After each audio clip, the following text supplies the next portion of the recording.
नमस्कार दोस्तों, PSP academy में आपका स्वागत है। मैं Lokesh Srivastava, director PSP academy, trainer and educationist.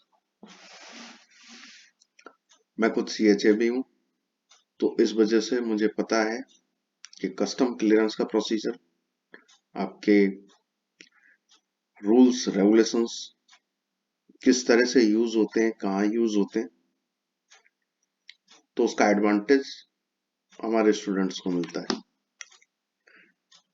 Anyway, ये हमारे प्रीवियस ईयर के क्वेश्चन पेपर्स के डिस्कशन की सीरीज है। उसमें first 50 questions of previous year 2022 is already delivered. Now we will discuss from question number 51 to 100 in this video.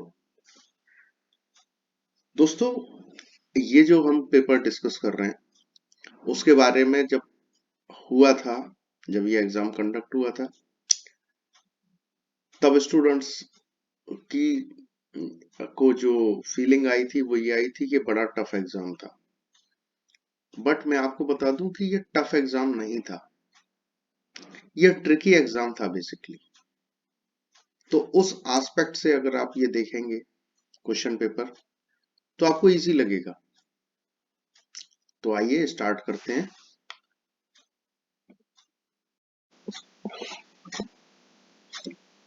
Question number 51, choose the correct option to fill in the blank.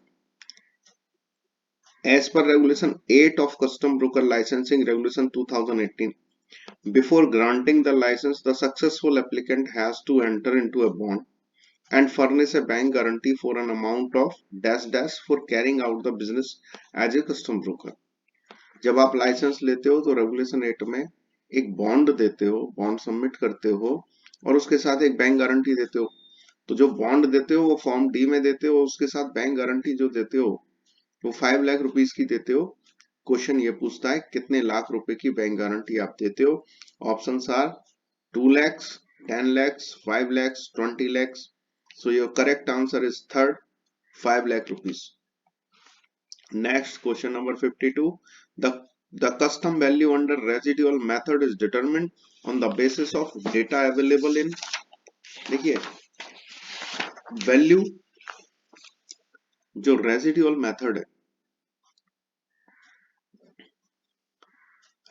Method है, उसमें data तो India में जो available है उसी को use किया जाता है। एंड जो मैनर जो है, जो तरीका है, वो भी which is consistent with these rules. These rules मतलब आपका सीवीआर, कस्टम वैल्यूएशन रूल्स। पढ़ लेते हैं क्वेश्चन।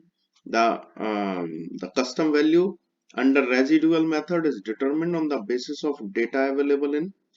तो data available in India, exporting country, country of manufacture, none of the above. So data of India will be used. So first option is your correct answer. Coming to question number 53, which of the following statement is not correct in respect of payment of charges for late presentation of bill of entry under section 46? Section 46 के संबंध में देखिए, जब आप bill of entry late filing करते हैं तो उस पे चार्जेस लगते हैं, और उन चार्जेस के बारे में ये जो नीचे दिए हुए स्टेटमेंट्स हैं उसमें से कौन सा करेक्ट नहीं है। अब मैंने पहले भी आपको बताया था, हम ये देखेंगे कि कौन कौन से करेक्ट हैं। तो the importer shall be liable to pay ₹10,000 per day for each day of default after 3 days। This is correct statement. पहले 3 दिनों तक, फर्स्ट 3 days 5,000 रुपीज लगता है।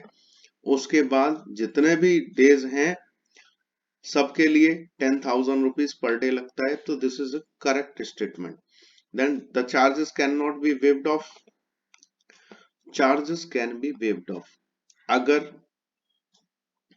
आपका कोई रीजनेबल ग्राउंड है, कोई रीजन है ऐसा जो कन्विंसिंग है कस्टम ऑफिसर्स कन्विंस हो जाते हैं तो charges can be waived of. तो ये इनकरेक्ट स्टेटमेंट है।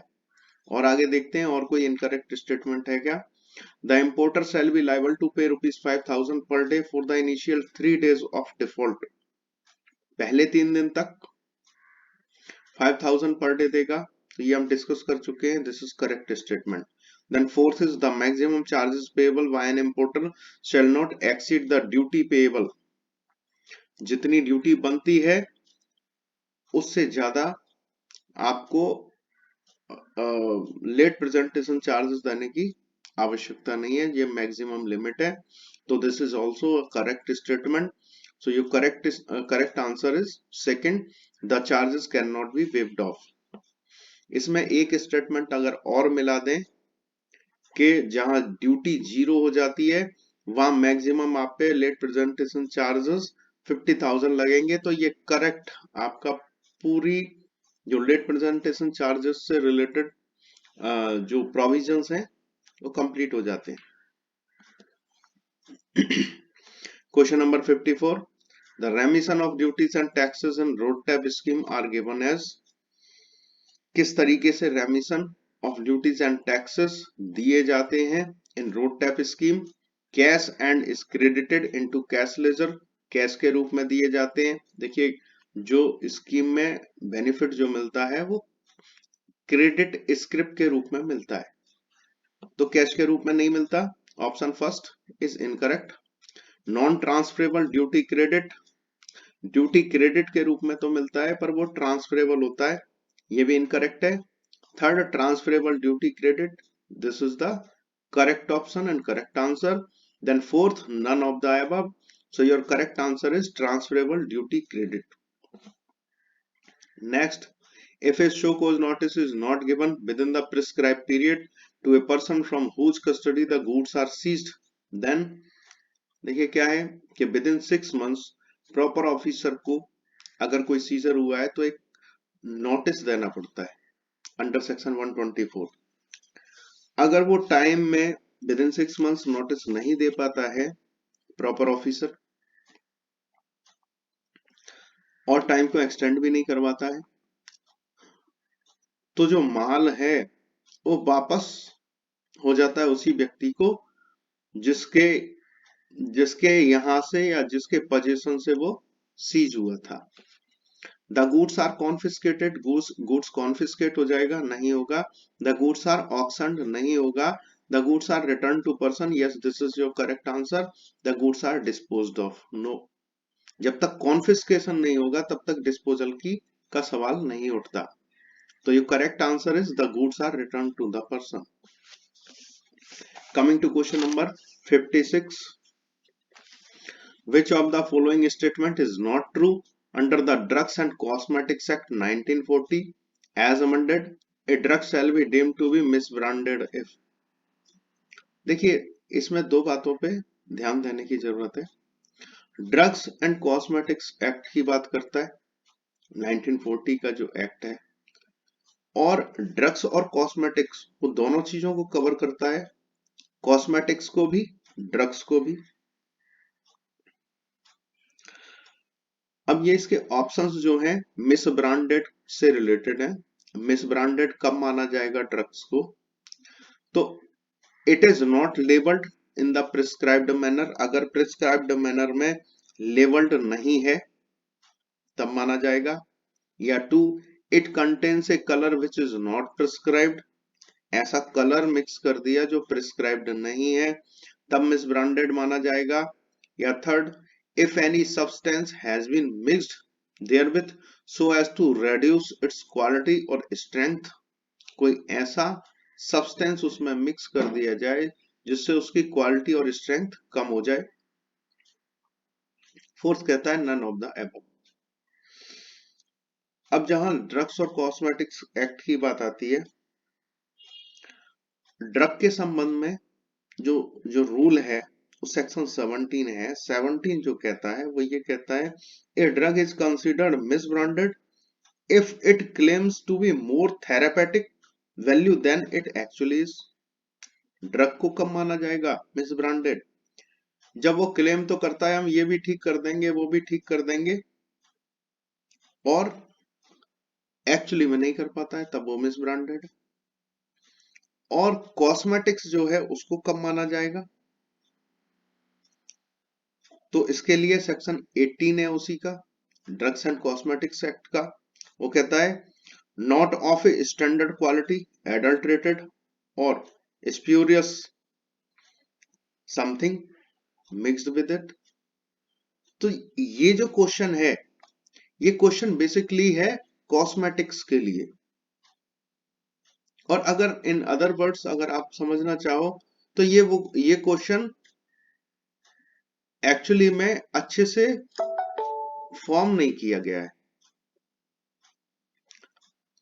तो ये जो ड्रग्स ड्रग्स लिखा हुआ है उसकी जगह होना चाहिए था cosmetics. A cosmetic shall be deemed to be misbranded if any substance has been mixed therewith so as to reduce its quality or strength. Cosmetic के संबंध में ये बात फिट बैठती है, तो third is your correct answer. However question is not correct. Question number 57, in arrival manifest में for vessel carrying non containerised cargo irrespective of voyage duration, no updation of the information furnished in form 6A and 6B is permitted। देखिए arrival, ये SCMTR से question आया हुआ है, और SCMTR से question ये कहता है कि अराइवल मैनिफेस्ट में फॉर्म 6A में जो अपडेशन या 6B में जो अपडेशन किया जा सकता है नॉन कंटेनराइज्ड कार्गो जो कैरी कर रहा है उस वेसल के लिए, तो वो कब किया जा सकता है? After the examination of goods. तो एग्जामिनेशन तक तो अपडेशन कभी हो ही नहीं सकता। After clearance of goods from custom area, ये भी नहीं किया जा सकता। क्लियरेंस होने के बाद आप अराइवल मैनिफेस्ट में अपडेशन की बात कर रहे हो, तो ये तो टोटली इनकरेक्ट है। After entry inward at the destination custom port, after entry inward at destination port and after the vessel leaves the port of origin। देखिए बाकी सबके लिए after the vessel leaves the port of origin ये correct है, but non containerised cargo के लिए after entry inward at the destination custom port, इसमें इसमें जो है अपडेशन किया जा सकता है इन फॉर्म 6 से 6B। हाउएवर आफ्टर की जगह इसमें बिफोर होता तो सही था। Question number 58, a unit for carrying on authorized operation in a special economic zone can be set up normally with approval of board of approval, jurisdictional regional office of director general of foreign trade, development commissioner of the SEZ and approval committee of the SEZ। देखिए board of approval जो approval देता है वो देता है SEZs को। Board of approval जो approval देता है SEZs को देता है। Jurisdictional regional office of director general of foreign trade, यहां जो है बोर्ड ऑफ अप्रूवल बैठता है, jurisdictional regional office of director general of foreign trade. और डेवलपमेंट कमिश्नर ऑफ एसईजेड, ये जो होता है वो अप्रूवल कमेटी का हेड होता है, डेवलपमेंट कमिश्नर। एंड फोर्थ जो है approval committee of the SEZ. Approval committee वो कमेटी है जो आपके इकोनॉमिक जोन की यूनिट्स को अप्रूव करती है। तो your correct answer is approval committee of the SEZ. Coming to question number 59, which of the following is true in respect of export duties. Export duties के संबंध में क्या ट्रू है? There is no custom duties levied on exports, export पे कोई custom duty नहीं लगती है। इनकरेक्ट स्टेटमेंट है, क्योंकि शेड्यूल 2 में मोर देन 50 आइटम्स हैं जिन पे एक्सपोर्ट पे ड्यूटी लगती है। There are custom duties levied on exports in case of a very few items. This statement is correct. Very few items. Usually on natural resources in order to conserve them. ये correct option है आपका. Then third है any custom duty on export even if levied is refunded back. तो BCD जब लगती है तो वो रिफंड नहीं होती. एक्सपोर्ट पे जब बेसिक कस्टम ड्यूटी इंपोज होती है तो उसका किसी भी तरह से रिफंड नहीं मिलता है. And none of the above. So your correct answer is 2. There are custom duties levied on export in case of a very few items, usually on natural resources in order to conserve them. Coming to question number 60. As per Rule 5 of the Custom Valuation Determination of Value of Export Goods Rules 2007, export goods से पहली बार ये question आया है. The following option is not specified to be included while using the computed value method.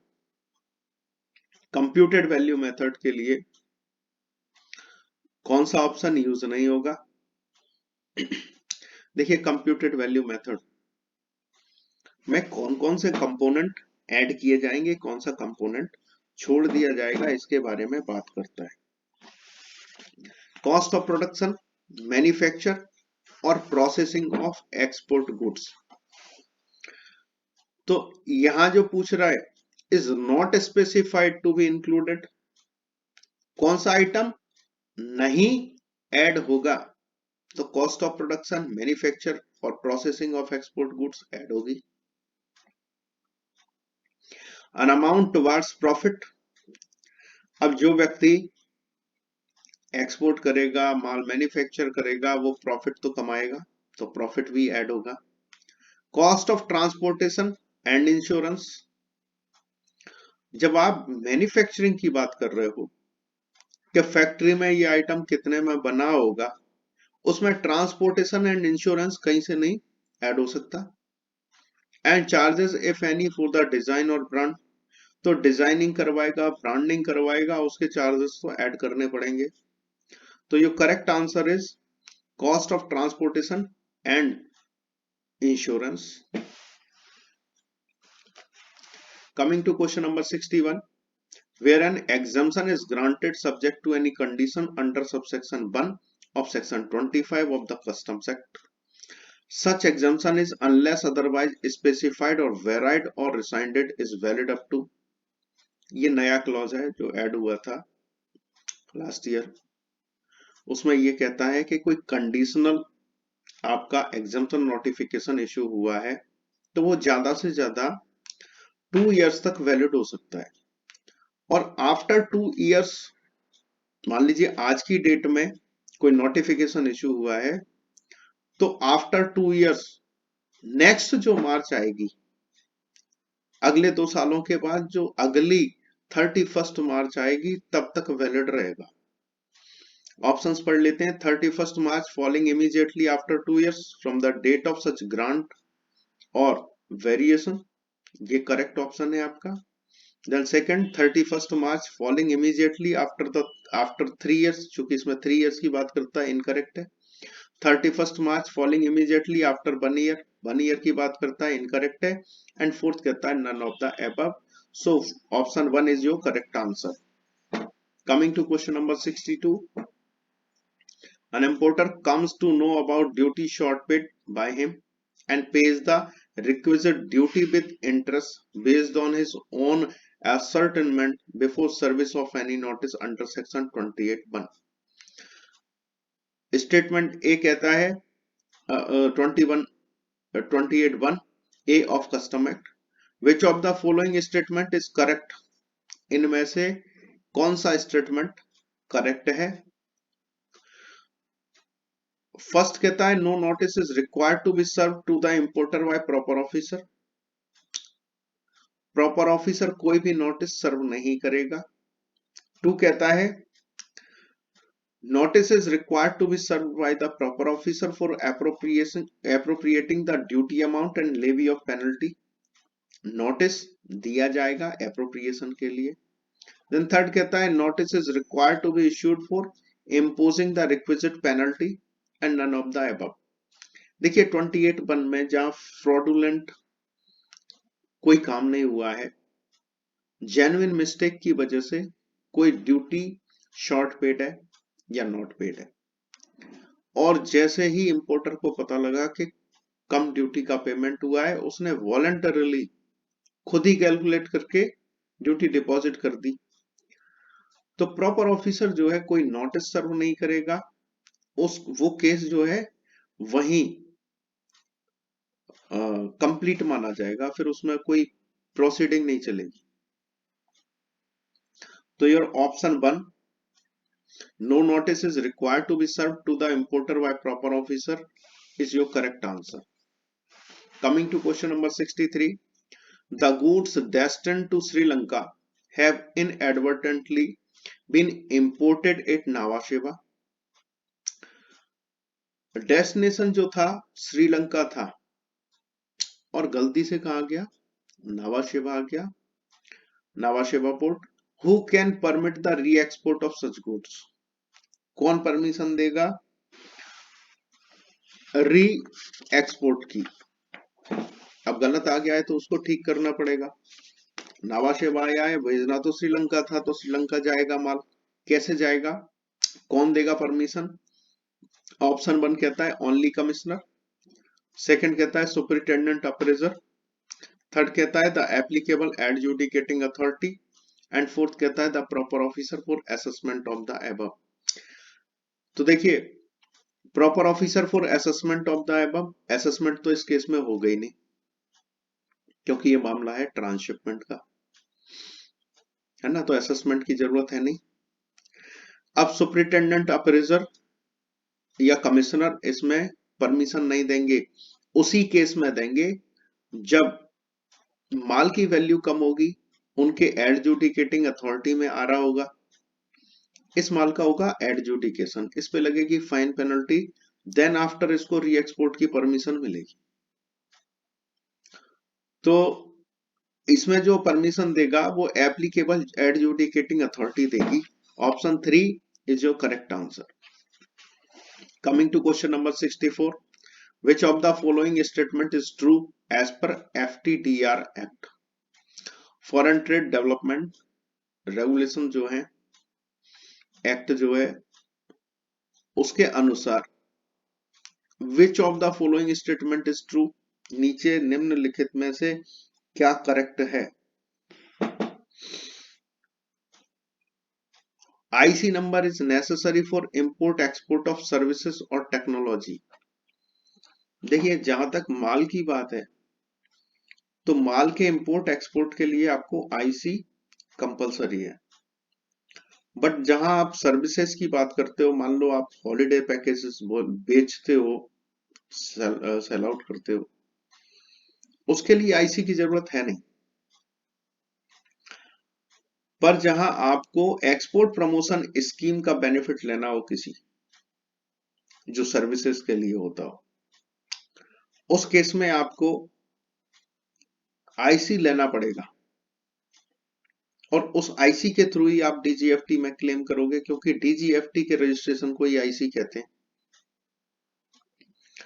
तो option है IC number is necessary for import export of services और technology, this is incorrect. IC number is necessary for the import export of services or technology only if the provider is taking benefits under the FTP, this is your correct answer. IC number is not necessary for the import export of services or technology, तो IC number जो है लेने की आवश्यकता नहीं है।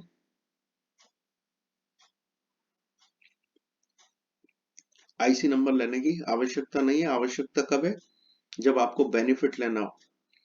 And fourth कहता है नन ऑफ द अबव।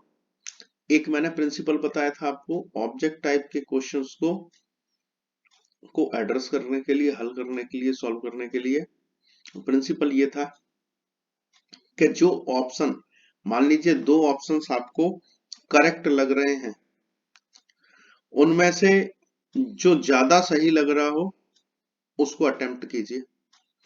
अब IC number is not necessary for import export of services और technology, this is also correct statement, but ज्यादा करेक्ट क्या है, IC number is necessary for the import export of services or technology only if the provider is taking benefits under the FTP. This is the complete sentence as provided in FTDR. So your correct answer is 2. Coming to question number 65. Which of the following shipping bill is filed by importer for exporting the goods for showcasing them in exhibitions? This is also an incorrect question. Why this is incorrect? क्योंकि exhibition के लिए जब माल जाता है और वो shipping bill के through नहीं जाता है, यहाँ जो इसका पूछने का मतलब है तो एटीए कार्नेट के बारे में बात करता है, और एटीए कार्नेट के लिए ना तो कोई बिल ऑफ एंट्री फाइल होती है ना शिपिंग बिल फाइल होता है. So anyway, shipping bill for claim of duty drawback के क्लेम के लिए, duty free shipping bill, drawback shipping bill, duty free shipping bill या एटीए कार्नेट शिपिंग बिल और नन ऑफ द अबव. तो ATA carnet तो file होगा but shipping bill नहीं होगा. तो third option is your correct answer. Coming to next question number 66. As per Regulation 13 of Custom Brokers Licensing Regulation 2018, a custom broker can employ person other than F card holder with the approval of. जब H card holder और G card holders को appoint करता है custom broker, तो उसको deputy commissioner of custom, assistant commissioner of custom से approval लेना होता है other than F card holder. F card holder को अप्रूवल जो देता है वो प्रिंसिपल कमिश्नर या कमिश्नर देता है. तो ऑप्शंस देख लेते हैं. Principal commissioner, commissioner of customs, additional joint commissioner of custom, deputy assistant commissioner of custom, none of the above. Option third is your correct answer, deputy assistant commissioner of customs. Coming to question number 67. Which of the following is true regarding control delivery under the Custom Act 1962? Control delivery के संबंध में इनमें से क्या सत्य है? Control delivery is not permitted under the customs act. तो देखिए, कंट्रोल डिलीवरी के लिए तो रेगुलेशंस भी है, तो ऐसा तो है नहीं कि कस्टम एक्ट में परमिटेड नहीं है, तो ये तो इनकरेक्ट है. Control delivery is permitted under the Customs Act 1962 under the supervision of proper officer to identify the person involved in the commission of an offence. Second कहता है. Third कहता है control delivery is done informally and is used by the investigating agencies to catch the aerial culprits behind smuggling activities. ये क्या है, informally नहीं किया जाता, ये फॉर्मली किया जाता है, और जो ऑफिसर्स हैं उनको दे आर वेल इन्फॉर्म्ड कि इस तरह से ये कंट्रोल डिलीवरी की जा रही है. तो ये भी ऑप्शन आपका इनकरेक्ट है. Fourth, none of the above. Your correct answer is 2. Question number 68. As per deferred payment of import duty rules 2016, who has been empowered to allow payment of duty by any mode other than electronic payment? Electronic payment के अलावा अगर आपको normal mode of payment से import duty का payment करना है तो defer payment of import duty rules 2016 में क्या मेंशन है, कौन इसकी परमिशन दे सकता है? तो defer payment of import duty rules 2016 में एसीडीसी को ये पावर्स मिले हुए. ऑप्शंस पढ़ लेते हैं. Chief commissioner, ACDC, joint additional commissioner, commissioner, principal commissioner. आपको अलाउ जो करेगा वो एसी या डीसी अलाउ करेगा. So second option is your correct answer. Coming to question number 69. based on the notice given by the right holder, there are reasons to believe that the imported goods are suspected to be goods infringing intellectual property rights. IPR में right holder ने registration करवाया हुआ है, कहां? Custom authorities के पास. Notice देना मतलब registration करवाना. रजिस्ट्रेशन करवाया हुआ है और कोई माल जो है पकड़ा जाता है जो कि आईपीआर के वायोलेशन में है, आईपीआर को जो वायलेशन कर रहा है ऐसा माल पकड़ा जाता है। उस केस में what is the immediate course of action taken by customs in such cases, custom department क्या करेगा इस तरह के केसेस में। देखिए कस्टम डिपार्टमेंट क्या करता है कि सबसे पहले माल की डिलीवरी को रोक देता है, माल को डिटेन कर लेता है और क्लियरेंस को सस्पेंड कर देता है। तो first option, the clearance of goods is suspended. Second, the goods are seized, the goods are confiscated, none of the above. सबसे पहले क्लियरेंस को सस्पेंड किया जाता है, देन आफ्टर राइट होल्डर की टीम को बुलाया जाता है, वो इंस्पेक्ट करते हैं, अगर उन्हें कोई ऑब्जेक्शन नहीं है एनओसी दे देते हैं, नहीं अगर ऑब्जेक्शन है तब फिर सीजर किया जाता है। तो फर्स्ट जो है the clearance of goods is suspended, this is your correct answer. Coming to question number 70, under the provisions of which section of Custom Act 1962 any goods document or bank account provisionally attached may pending the order of adjudicating authority be released to the owner on taking a bond in the proper form with such security and conditions as required। Provisional release जो है उसकी बात करता है, ये जो item आपका seize हो गया है उसकी प्रोविजनल रिलीज की बात करता है। तो प्रोविजनल रिलीज के लिए जो सेक्शन है वो 110A है, section 110A first option, section 109A second, section 110 and none of the above. So your correct answer is section 110A। Question number 71, the power to prohibit importation and exportation of goods is derived from which section of Custom Act 1962? Prohibition of importation and exportation के powers कहाँ दिए हुए हैं custom act में? तो बच्चा जानता है कि सेक्शन 11 में वो पावर्स दिए हुए हैं, तो section 3, section 11, 25, none of the above. Section option 2 section 11 is your correct answer. Question number 72, can any person responsible for maintaining records of registration, statement of accounts or holding any other information relevant for the purpose of Custom Act 1962 be asked to furnish information?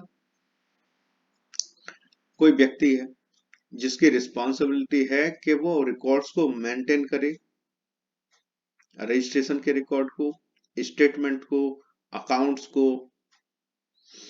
जो कि for the purpose of custom act 1962, custom act 1962 में जिसको mandate किया हुआ है record को रखने के लिए। Be asked to furnish information, उसको पूछा जा सकता है इंफॉर्मेशन फर्निश करने के लिए। देखिए ये जो आपका क्वेश्चन है वो डायरेक्टली कनेक्ट करता है आपके सेक्शन 108A से। पब्लिक अथॉरिटी जो है उनसे custom department directly information procure कर सकता है, और जब मांगा जाएगा तब उसको उसकी रिस्पॉन्सिबिलिटी है कि वो कस्टम डिपार्टमेंट को वो सच इंफॉर्मेशन प्रोवाइड करवाएगा। तो option 1, yes obligation have been placed on such parties under the custom act to furnish information. ऐसा ऑब्लिगेशन जो है ऐसी पार्टीज पे कस्टम एक्ट में फर्निश किया गया, कस्टम एक्ट में इंपोज किया हुआ है और उनको इंफॉर्मेशन फर्निश करनी पड़ेगी। सेकंड कहता है no such information can be sought only under summons under section 108 of the custom act 1962। Third कहता है no there is no legal basis to ask for such information from such person authorities. तो section 108 में clearly ये mention है, इसलिए option 1 is your correct answer. Yes obligation have been placed on such parties under the custom act to furnish information. Coming to question number 73, levy of a lower rate of duty under a trade agreement is sought by which section of the Custom Tariff Act 1975? देखिए जो origin का benefit आपको मिलता है, country of origin का benefit, वो custom tariff act के किस सेक्शन से गवर्न होता है? तो सेक्शन 5 इसके लिए कस्टम एक्ट में प्रिस्क्राइब करता है कि आपको क्लेम करना पड़ेगा, तब आपको बेनिफिट मिलेगा किसी भी कंट्री ऑफ ओरिजिन से। तो your options are section 3, section 6, section 4, section 5। Option number 4, section 5 is your correct answer. Question number 74, what is the time limit for filing refund claim for refund of duty under section 27 of the Custom Act 1962 where duty paid under protest? Normal claim file करने के लिए, refund claim file करने के लिए जो time limit है वो है 1 month, 1 year, sorry, that is 1 year. और ड्यूटी अंडर प्रोटेस्ट जब आपने डिपॉजिट की हो तब there is no such time limit. वो टाइम लिमिट वाला क्लॉज वही खत्म हो जाता है जब आपने ड्यूटी अंडर प्रोटेस्ट फाइल की हुई है, डिपॉजिट की। तो फर्स्ट कहता है 6 months from the relevant date, incorrect है। 3 months from the relevant date, incorrect है। No time limit is your correct answer. And 12 months from the relevant date, this is also incorrect. Question number 75, re-imported goods under claim of benefit of an exemption notification are assessed under। देखिए, जब भी आपका re import होगा और उसमें duty का benefit आप लोगे तो उसका फर्स्ट चेक किया जाएगा, हमेशा फर्स्ट चेक में जाएगा वो पेपर।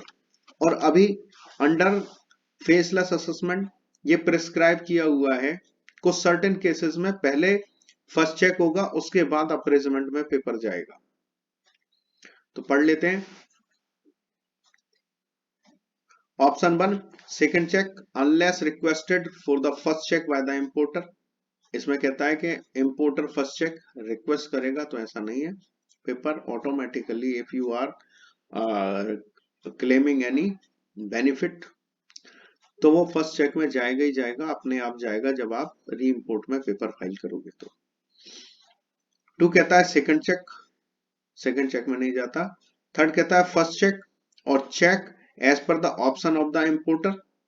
एंड फोर्थ कहता है फर्स्ट चेक, तो fourth is your correct answer, first check में ही जाता है। क्योंकि यहां अगर ऊपर जो दिया हुआ है as per the option of the importer, importer को कोई ऑप्शन नहीं होता इसमें,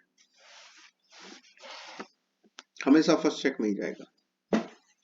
question number 76, CCR stands for compulsory compliance requirements. ये हमारे पोर्टल से क्वेश्चन उठाया हुआ है। तो common custom requirements, compulsory custom requirements, common compliance requirements, compulsory compliance requirement. तो इसका फुल फॉर्म जो होता है सीसीआर का, compulsory compliance requirements. Fourth option is your correct answer. ये क्वेश्चन मैंने ही बनाया था। As per the drugs and cosmetic rules 1945, no drugs shall be imported by air into India through which of the following airports. Drugs and cosmetics rules जो हैं उनके अनुसार no drugs shall be imported by air, कोई भी drugs by air import नहीं हो सकता India में। Through which of the following airports, इनमें से किस एयरपोर्ट पे ड्रग्स बाय एयर नहीं आ सकता। देखिए, एयर के लिए कुछ सर्टेन एयरपोर्ट्स प्रिस्क्राइब्ड हैं एयर इंपोर्ट के लिए। वो जो प्रिस्क्राइब्ड एयरपोर्ट्स हैं under drugs and cosmetic rules, वो है चेन्नई, कैलकाटा, मुंबई, दिल्ली, अहमदाबाद, हैदराबाद, गोवा एंड बेंगलुरु। अब ऑप्शंस पढ़ लेते हैं। हैदराबाद प्रिस्क्राइब्ड है, आ सकता है। ये कहता है no drugs shall be imported, तो नहीं आ सकते हैं वो बताना है। हैदराबाद आ सकता है, गोवा प्रिस्क्राइब्ड है, आ सकता है, अहमदाबाद प्रिस्क्राइब्ड है, आ सकता है, पुणे प्रिस्क्राइब्ड नहीं है। तो fourth is your correct answer, Pune. अब देखिए, इस तरह के जो क्वेश्चंस होते हैं, इस तरह के क्वेश्चंस को अटेम्प्ट करने के लिए आपको बहुत सारा डेटा अपने माइंड में फीड करके चलना पड़ेगा, राइट। और इस तरह के क्वेश्चंस के आने की पॉसिबिलिटी बड़ी कम होती है। तो इस तरह के क्वेश्चंस पे आप बेट ले सकते हो, आप चांस ले सकते हो, मतलब नहीं भी पढ़ सकते हो। पास होने के लिए अगर 85% भी आपको जो आता है उसमें से अगर 85% भी आ जाता है, तब भी आप आराम से 60% स्कोर कर सकते हो। तो मेहनत करनी चाहिए, पर सही डायरेक्शन में मेहनत करने का फायदा मिलता है। तो स्मार्ट स्टडी आपको करनी चाहिए मेरी समझ से। Anyway, coming to question number 78, the integrated tax on goods imported into India shall be levied and collected in accordance with the provisions of देखिए, ये बात करता है इंटीग्रेटेड टैक्स की on goods imported into India. Mall import होगा India में, levied and collected in accordance with the provisions of, वो levy होगा और कलेक्ट होगा किस एक्ट के प्रोविजंस के अनुसार होगा। देखिए, सेक्शन 5 ऑफ आईजीएसटी एक्ट, तो सेक्शन 5 जो है वो एम्पावर करता है किस लिए, इंटीग्रेटेड टैक्स को कलेक्ट और लेवी करने के लिए सेंट्रल गवर्नमेंट को जो है एम्पावर करता है। और section 3 of custom tariff act 1975, custom tariff act जो है सेक्शन 3, वो कहता है कि कस्टम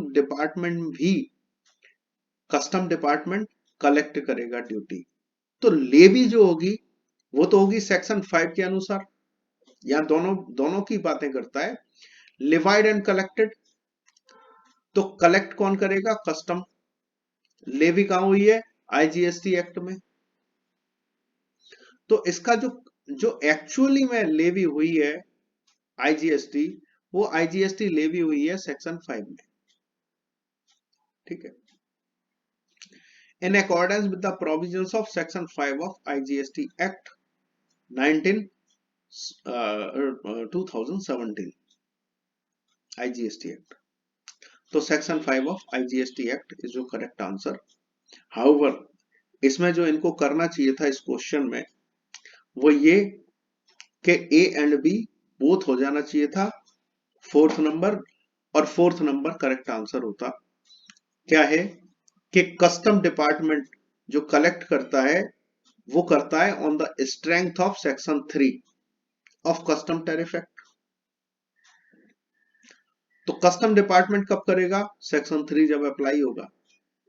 बट बेसिक जो लेवी है वो देता है सेक्शन 5 ऑफ आईजीएसटी एक्ट। तो दोनों के अनुसार कलेक्ट होता है। हालांकि बेसिकली जब तक सेक्शन 5 नहीं होगा आईजीएसटी एक्ट में, तब तक सेक्शन 3 का कोई इंपोर्टेंस नहीं था। तो इसलिए करेक्ट आंसर जो ज्यादा करेक्ट हो उसको चूज करना है। तो section 5 of the IGST act is जो correct answer. Coming to next question number 79, can an exporter file a shipping bill for export under both the RODTEP scheme and the duty drawback scheme? Duty drawback के साथ में क्या road tap scheme का benefit ले सकते हैं? अब देखिए, ड्यूटी ड्रॉबैक जो है वो स्कीम प्रिस्क्राइब करती है कि जो ड्यूटी आपने इंपोर्टेड रॉ मटेरियल पे दी थी, कौन सी ड्यूटी, कस्टम ड्यूटी या एक्साइज ड्यूटी, जो इंपोर्टेड रॉ मटेरियल पे जो कस्टम या एक्साइज ड्यूटी दी थी, उसका जो रिफंड है वो ड्रॉबैक की शेप में आपको मिलता है। रोड टैप जो स्कीम है वो उन टैक्सेस का रिफंड मिलता है आपको जो अब तक अनपेड था, लोकल टैक्सेस वगैरह। तो दोनों का ऑब्जेक्टिव अलग अलग है, तो दोनों स्कीम्स का बेनिफिट साथ में मिल सकता है। Yes, he can file. First option. Second, no, he can file under any one scheme. Third, yes, he can file only under the brand rate of drawback with road tap scheme. And fourth, none of the above. Correct answer is yes, he can file. दोनों schemes का benefit साथ में आप ले सकते हैं।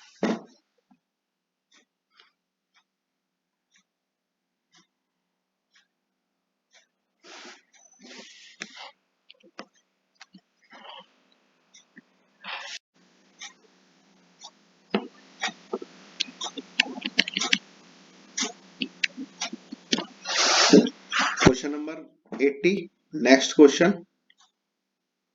Which of the following method is not there in the custom valuation determination of value of export goods rules 2007? Export goods 2007 में कौन सा वैल्यूएशन का मेथड नहीं दिया हुआ है? तो computed value method, deductive method, residual method, none of the above. तो एक्सपोर्ट वैल्यूएशन, एक्सपोर्ट रूल्स में कंप्यूटेड वैल्यू मेथड दिया हुआ है, रेजिडुअल मेथड दिया हुआ है, डिडक्टिव वैल्यू मेथड जो है वो वहां प्रिस्क्राइब नहीं है। तो your correct answer is two deductive method.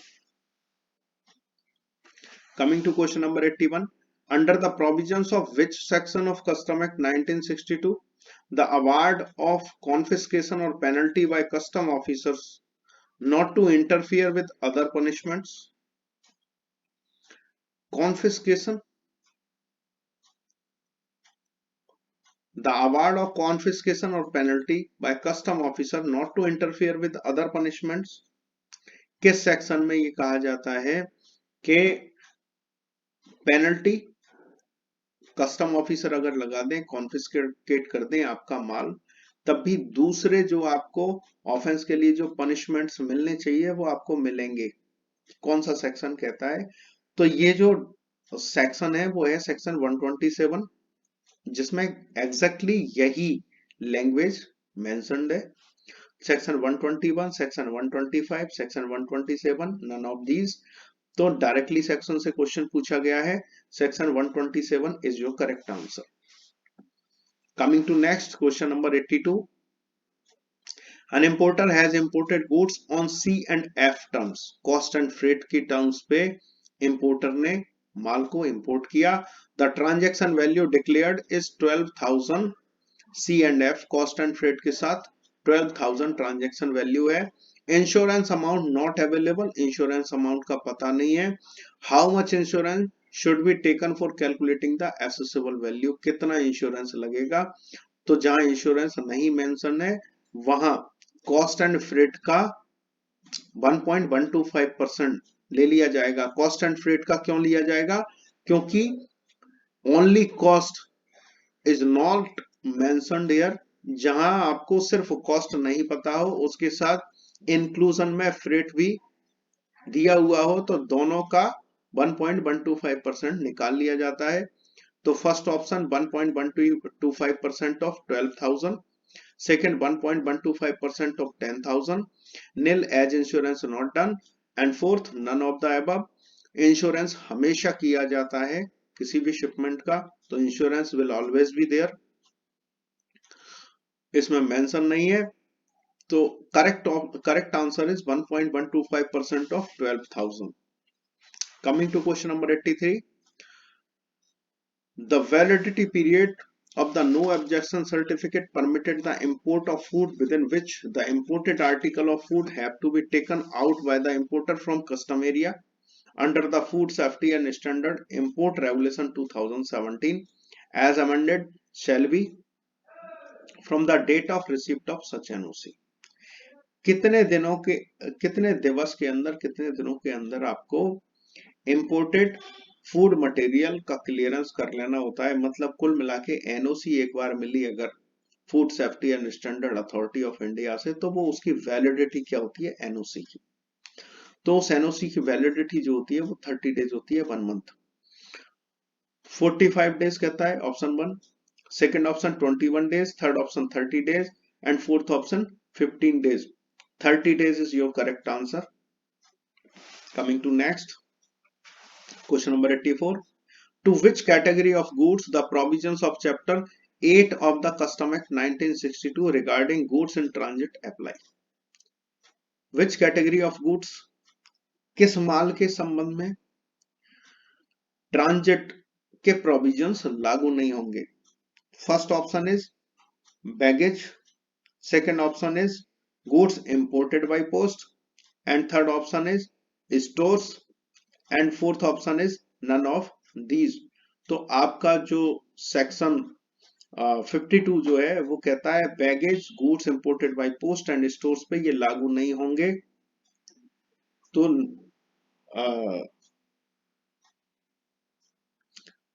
None of these. क्यों नहीं होगा? Fourth, your correct answer is fourth, none of these. क्यों होगा? क्योंकि इन पे अप्लाई नहीं होंगे। किस पे अप्लाई होंगे ये पूछ रहा है, तो इनमें से कोई भी नहीं है जिस पे अप्लाई होंगे। Coming to question number 85, memorandum of cross objection is filed. देखिए, एक पार्टी अपील फाइल करती है, उसका जो जवाब दिया जाता है उसको कहते हैं मेमोरेंडम ऑफ क्रॉस ऑब्जेक्शन। जिसका उसके खिलाफ में जो रिप्रेजेंटेशन दिया जाता है उसके अगेंस्ट में, उसको कहते हैं मेमोरेंडम ऑफ क्रॉस ऑब्जेक्शंस। तो वो जिसके खिलाफ जो रिस्पोंडेंट होता है वो फाइल करता है memorandum of cross objection. Option 1, by the respondent on receipt of notice of appeal, respondent file करेगा।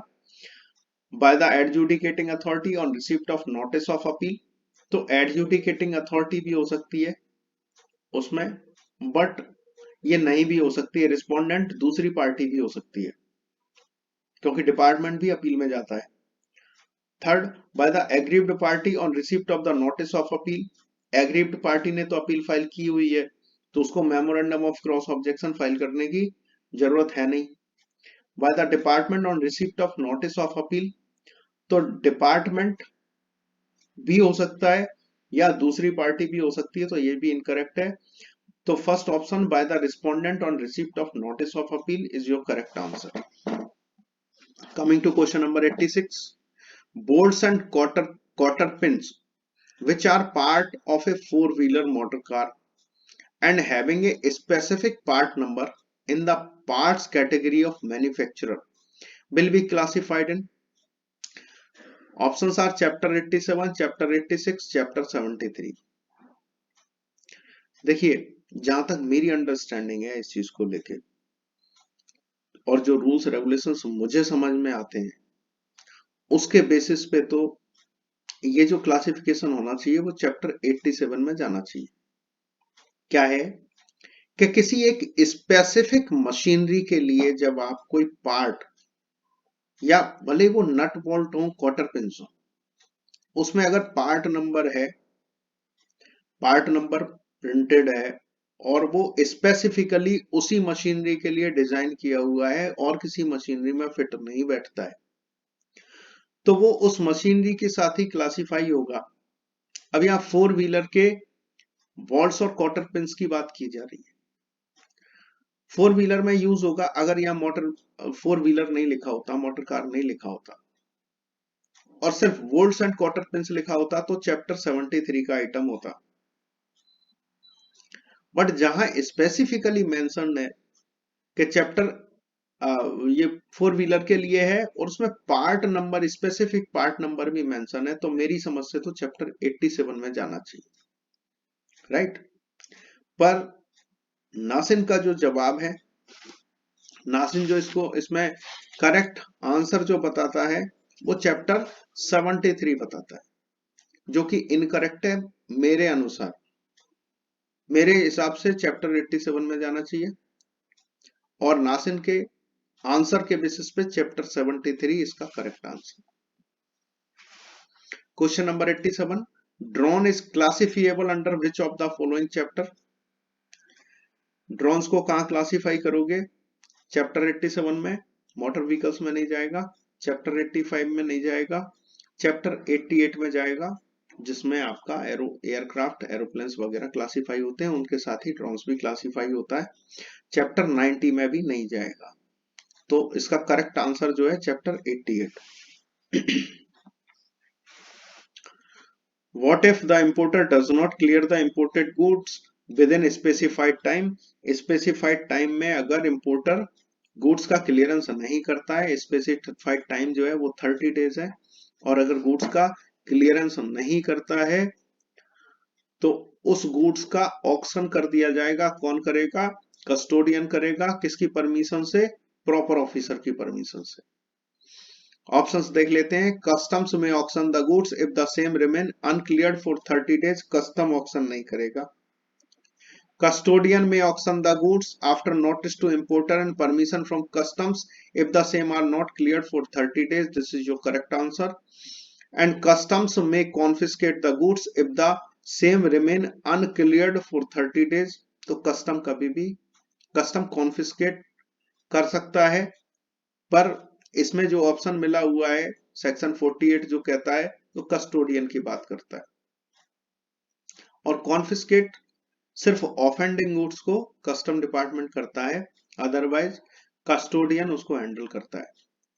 And none of the above, तो option 2 is your correct answer.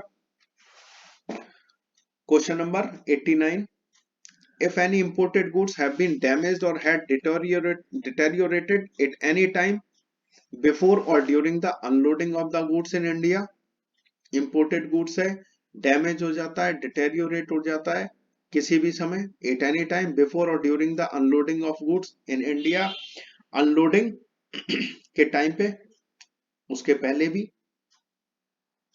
As the goods are already imported, full custom duty need to be paid by the importer. देखिए ये section 22 का question है, damaged और डिटेरियोरेटेड goods का। तो उस पे जिस प्रपोर्शन में डैमेज या डिटेरियोरेशन हुआ है उसी प्रपोर्शन में ड्यूटी दी जाती है। तो custodian needs to pay the duty for damaged part for their negligence, ये भी इनकरेक्ट है। थर्ड कहता है importer will get abatement for the custom duty on the damaged content, ये करेक्ट आंसर है। And fourth none of the above, option 3 is your correct answer. Question number 90, in the event of the commissioner directing investigation by SBB, जब commissioner directions देगा SBB investigation के, the proper officer shall promptly carry out the provisional assessment, proper officer promptly provisional assessment करेगा। In terms of section 18 of the custom act 1962, section 18 of custom act के अनुसार, and release the goods against security in the form of EDD, extra duty deposit के form में EDD लेके, security लेके वो release कर देगा माल। और आरडी रेवेन्यू डिपॉजिट या आरडी लेगा, अमाउंटिंग टू, कितने अमाउंट की लेगा? Option 1 1% of assessable value, option 2 5% of the assessable value, option 3 2% of assessable value, and fourth no EDD और RD is required to be given. देखिए फर्स्ट टाइम इंपोर्ट हो रहा है, एसबीबी में मैटर जाना है, तो पहले 3 महीने, फर्स्ट 3 मंथ्स तक आपको कोई ईडीडी नहीं देनी होती है, और उसके बाद फिर एसबीबी डिपार्टमेंट ऑर्डर पास करता है, तब आपको 5% से ईडीडी भी डिपॉजिट करनी होती है। तो option number 4 is your correct answer. Coming to question number 91, whether all import or export consignments are subject to post clearance audit in Indian custom। Post clearance audit जो होता है वो आरएमएस डिसाइड करता है, रिस्क मैनेजमेंट सिस्टम, कि किन importers का या किस bill of entry shipping bill का पोस्ट क्लियरेंस ऑडिट किया जाना। पढ़ लेते हैं options. Yes, all the imported and export consignments are subject to post clearance audit, ये इनकरेक्ट है। All the import and export consignment except those which are reassessed earlier before clearance were subject to post clearance audit, तो ये भी incorrect है। सभी shipments का post clearance audit नहीं होता। No post clearance audit is based on risk based controls and only those selected for post clearance audit are so audited, ये correct option है आपका। आरएमएस डिसाइड करता है कि किसका पोस्ट क्लियरेंस ऑडिट किया जाना है। Fourth none of the above, fourth कहता है नन ऑफ द अबव, तो इसमें जो करेक्ट ऑप्शन है आपका थर्ड है। Coming to question number 92, edible non living insect is classifiable under which of the following chapters? Non living insect कहाँ classify किए जा सकते हैं? First option is chapter 5, second option is chapter 4 and third option is chapter 3 and fourth option is chapter 2।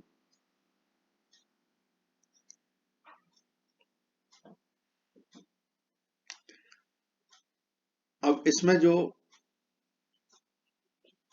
Correct answer है वो chapter 3 है, non living insect chapter 3 में क्लासिफिएबल।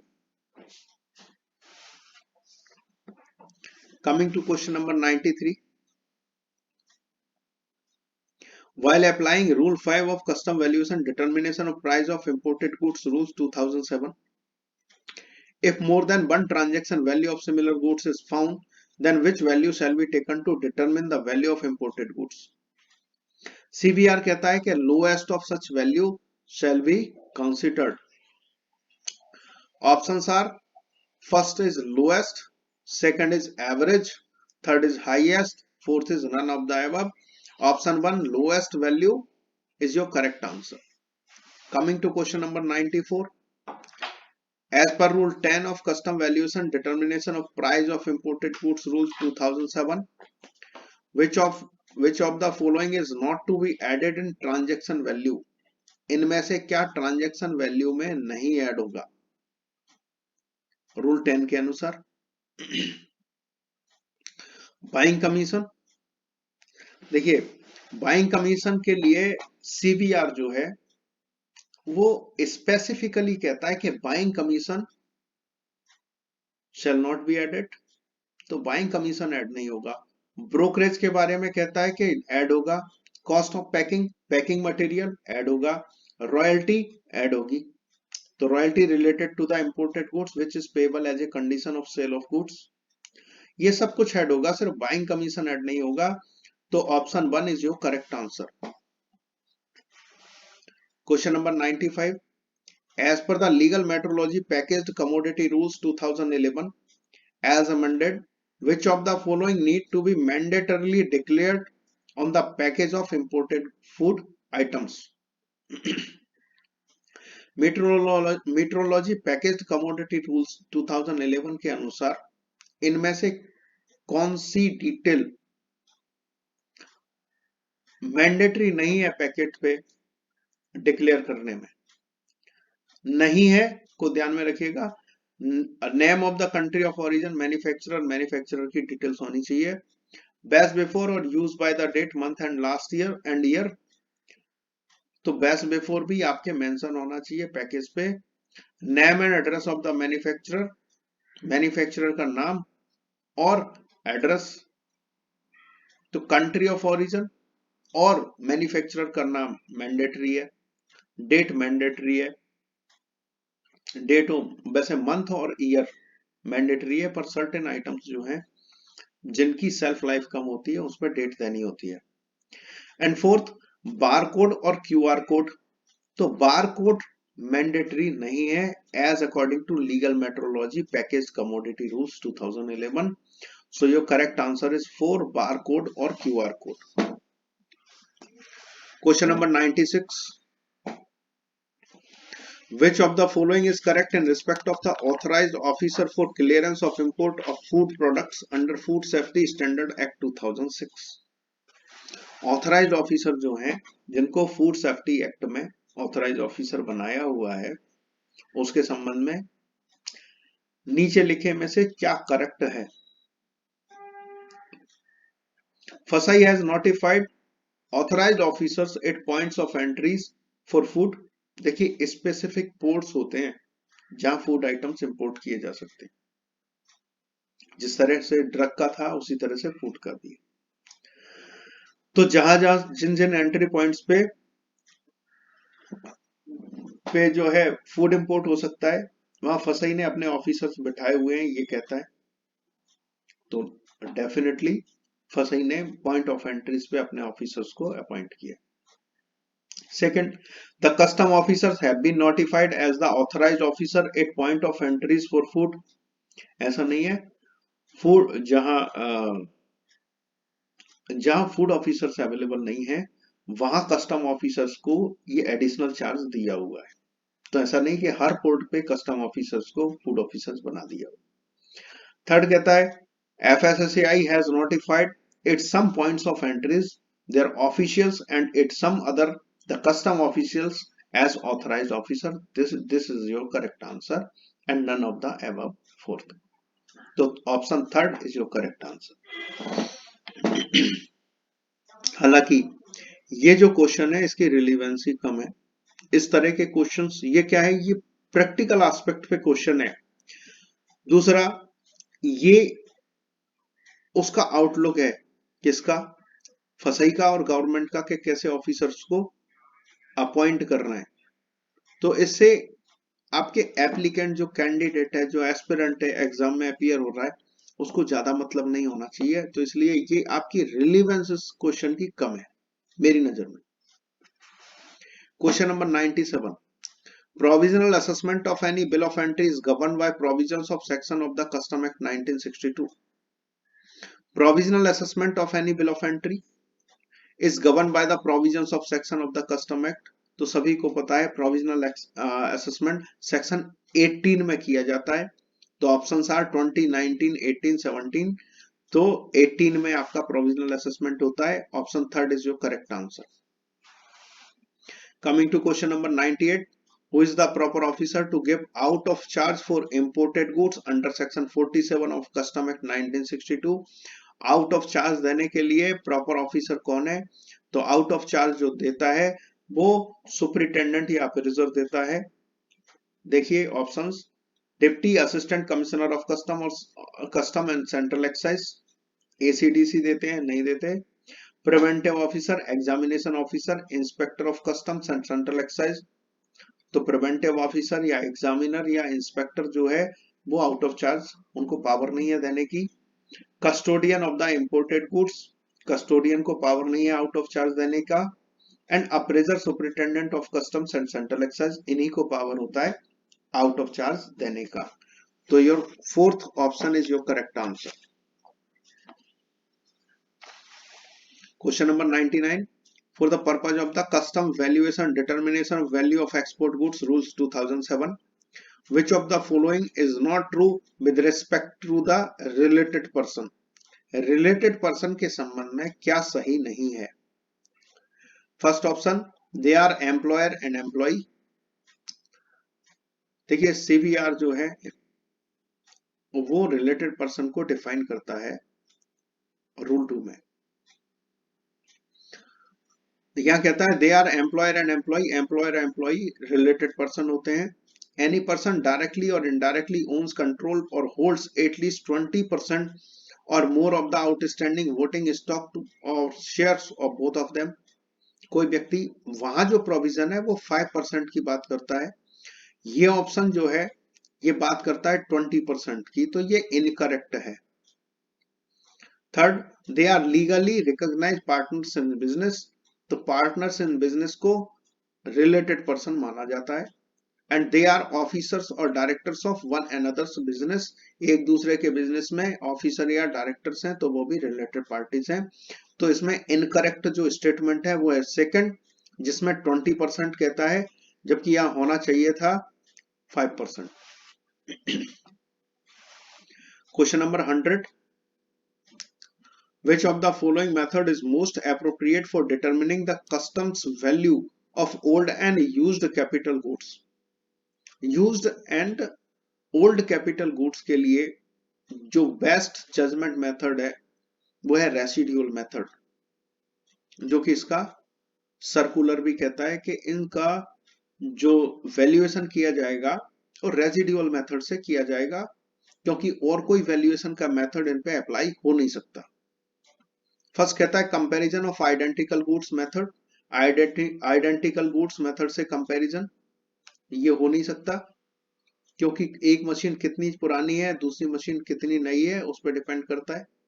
Then residual method is your correct answer. Third computed method and fourth comparison of similar goods method.